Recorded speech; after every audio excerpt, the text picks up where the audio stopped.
الحمد للہ رب العالمین والصلاة والسلام علی رسولہ الامین اما بعد۔ آج کا سبق وَأَقِیمُوا، اور تم سب قائم کرو، الصلاۃ، نماز، وَآتُوا، اور ادا کرو، الزکاۃ، زکوٰۃ، وَارْکَعُوا، اور رکوع کرو، مع الراکعین، رکوع کرنے والوں کے ساتھ، وَأَقِیمُوا الصَّلَاةَ وَآتُوا الزَّکَاةَ وَارْکَعُوا مع الراکعین، اور تم نماز قائم کرو، زکوٰۃ ادا کرو، اور رکوع کرنے والوں کے ساتھ رکوع کرو۔ اس آیت میں اللہ رب العزت نے نماز کا، زکوٰۃ کا حکم دیا، اور وَارْکَعُوا مع الراکعین سے یہ بات سمجھ آتی ہے کہ باجماعت نماز پڑھنے کا حکم دیا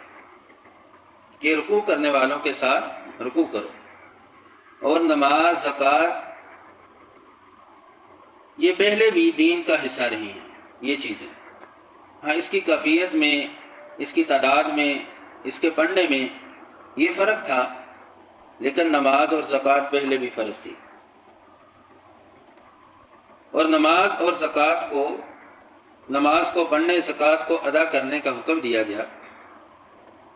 اور رسول اللہ صلی اللہ علیہ وسلم نے نماز کے حوالے سے بڑی تاکید فرمائی ہے، اور باجماعت نماز کے حوالے سے اس کے فوائد، اس کی فضیلت اور اہمیت کو واضح کیا ہے۔ چند احادیث اختصار سے میں بیان کرتا ہوں۔ رسول اللہ صلی اللہ علیہ وسلم کے صحابی عبداللہ بن عمر رضی اللہ تعالیٰ عنہ کہتے ہیں کہ آپ صلی اللہ علیہ وسلم نے فرمایا کہ جو باجماعت نماز ادا کرتا ہے وہ 27 نمازوں کا ثواب حاصل کرتا ہے۔ اور دوسری حدیث رسول اللہ صلی اللہ علیہ وسلم کی،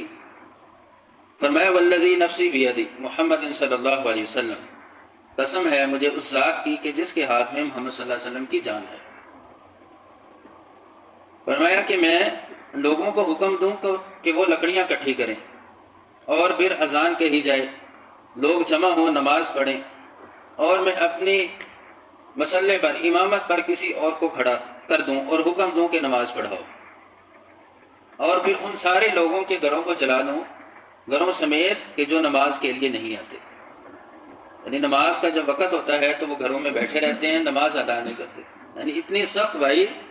ان لوگوں کے بارے میں جو اذان سن کر بھی اپنے گھروں میں بیٹھے رہتے ہیں، نماز پڑھنے کے لیے نہیں آتے۔ اور پھر مزید مثال کے ساتھ رسول اللہ صلی اللہ علیہ وسلم نے یہ بات سمجھائی، صحابہ سے کہا کہ اے میرے صحابہ، تم مجھے بتاؤ کہ تمہارے گھر کے سامنے سے ایک نہر چلتی ہے، تم 5 مرتبہ اس میں نہاتے ہو، تو تمہارے جسم پہ کوئی میل کچیل باقی رہے گی؟ صحابہ نے کہا کہ نہیں یا رسول اللہ صلی اللہ علیہ وسلم۔ آپ نے فرمایا یہی نمازوں کی مثال ہے، جو 5 وقت کی نماز ادا کرتا ہے، اللہ اس کے گناہوں کو ایسے ہی صاف کر دیتے ہیں جیسے 5 مرتبہ نہانے سے میل کچیل صاف ہو جاتی ہے، جسم صاف ہو جاتا ہے۔ اور مزید رسول اللہ صلی اللہ علیہ وسلم کی نماز کے بارے میں حکم کہ یہی نماز کل قیامت کے دن بندے کے لیے نور ہوگا، برہان بن کے آئے گی اور نجات کا ذریعہ بن جائے گی، اس کے لیے روشنی کا سبب ہوگی، اس پہ گواہی دینے والی ہوگی، اور اس کے لیے نجات کا سبب بن جائے گی کہ یعنی اس بندے کو جنت میں داخل کروا دے گی کہ یہ دنیا میں میرے ساتھ محبت کرتا تھا اور آج اللہ رب العزت کے ہاں یہ سفارش کرنے والی ہوگی۔ اور فرمایا کہ جو نماز کو ادا نہیں کرتا، اس کی قدر کو نہیں جانتا، اور اس کا حال فرمایا کہ قارون، فرعون، حامان اور ابی بن خلف جیسے لوگوں کے ساتھ ہوگا۔ یہ لوگ اللہ کے باغی تھے۔ فرعون کیا کہتا تھا؟ انا ربکم الاعلی، میں سب سے بڑا رب ہوں۔ قارون، ابی بن خلف، یعنی جان بوجھ کر اللہ رب العزت کے احکامات کی مخالفت کرنے والے، اپنے آپ کو بڑا سمجھنے والے، اور جو نماز کو ترک کرتا ہے، چھوڑتا ہے جان بوجھ کر، تو فرمایا کہ ان لوگوں کا حال یا ان کا انجام انہی لوگوں کے ساتھ قیامت کے دن ہوگا۔ تو یہ چند احادیث رسول اللہ صلی اللہ علیہ وسلم کی نماز کے حوالے سے، اور زکوٰۃ کے حوالے سے بھی آپ نے بڑی تاکید فرمائی ہے کہ زکوٰۃ ادا کرنے سے بندے کا مال صاف ہو جاتا ہے، پاک ہو جاتا ہے، اور جو زکوٰۃ ادا کرنے والا ہے وہ خود بھی پاک ہو جاتا ہے۔ اور جو زکوٰۃ ادا نہیں کرتا، مال کو جو اللہ کے راستے میں دینا ہے، فرضی زکوٰۃ ہے، فرمایا یہی مال قیامت کے دن توق بنا کر اس کے گلے میں ڈال دیا جائے گا۔ تو یہ 2 چیزیں یہ ارکان اسلام میں سے ہیں۔ نماز شہادتین کے بعد پہلا رکن ہے، زکوٰۃ دوسرا رکن ہے، اور یہ اس سے قبل بھی یہ دو چیزیں دین کا حصہ رہی ہیں، اور اس کی اللہ رب العزت نے بار بار تاکید فرمائی، نماز ادا کرو، زکوٰۃ ادا کرو، اور اسی طرح رکوع کرنے والوں کے ساتھ رکوع کرو، یعنی باجماعت نماز کو ادا کیا کرو۔ اگلی آیت میں حکم ہے کہ اتأمرون، کیا تم حکم دیتے ہو، الناس لوگوں کو، بالبر نیکی کا، وتنسون اور تم بھول جاتے ہو، انفسکم اپنے نفسوں کو یا اپنے آپ کو۔ اتأمرون الناس بالبر وتنسون انفسکم، کہ تم لوگوں کو نیکی کا حکم دیتے ہو اور خود بھول جاتے ہو یا خود عمل نہیں کرتے۔ وانتم اور تم، تتلون پڑھتے ہو، الکتاب کتاب، وانتم تتلون الکتاب اور تم کتاب پڑھتے ہو، افلا کیا نہیں، تعقلون تم عقل رکھتے یا سمجھتے، افلا تعقلون کیا نہیں تم سمجھتے۔ تو اس آیت میں عبداللہ بن عباس رضی اللہ تعالیٰ عنہ اس کی تفسیر میں کہتے ہیں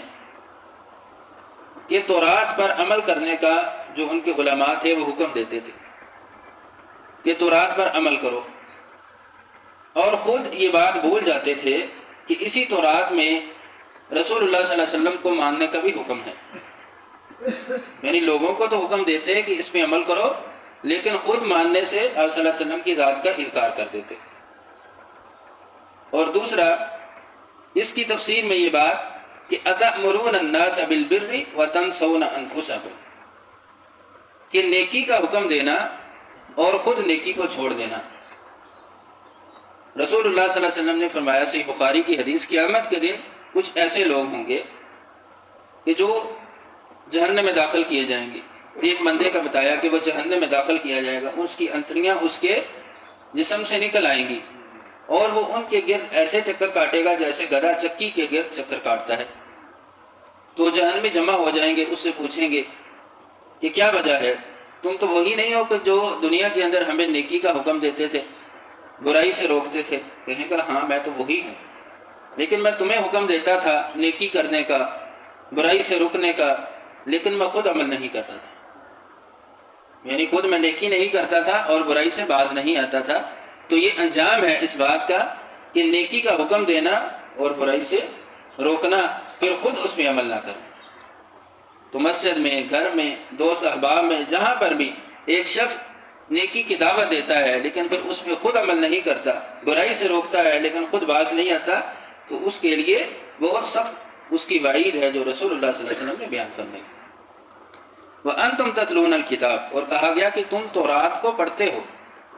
تم سمجھتے ہو، تمہیں علم ہے، پھر بھی تم ایسے کام کرتے ہو۔ افلا تعقلون، کیا تم عقل نہیں رکھتے؟ یہاں پہ آر دلائی گئی ہے ان لوگوں کو کہ تمہیں عقل نہیں ہے، جیسے کسی کو کہا جائے غلط کام کرنے پہ کہ تم عقل نہیں رکھتے، یعنی اس کو آر دلائی جاتی ہے کہ تم سمجھتے بھی ہو، تمہیں پتہ بھی ہے، پھر بھی تم غلط کرتے ہو۔ تو یہی ہے کہ تم عقل نہیں رکھتے کہ جھاٹ بوجھ کر تم یہ غلط کام کیوں کرتے ہو، خود تو نیکی کا حکم دیتے ہو لیکن خود عمل نہیں کرتے، بھول جاتے ہو۔ تو اللہ رب العزت ہمیں نیکی کا حکم دینے اور خود نیکی کرنے کی توفیق دے۔ وآخر دعوانا الحمدللہ رب العالمین۔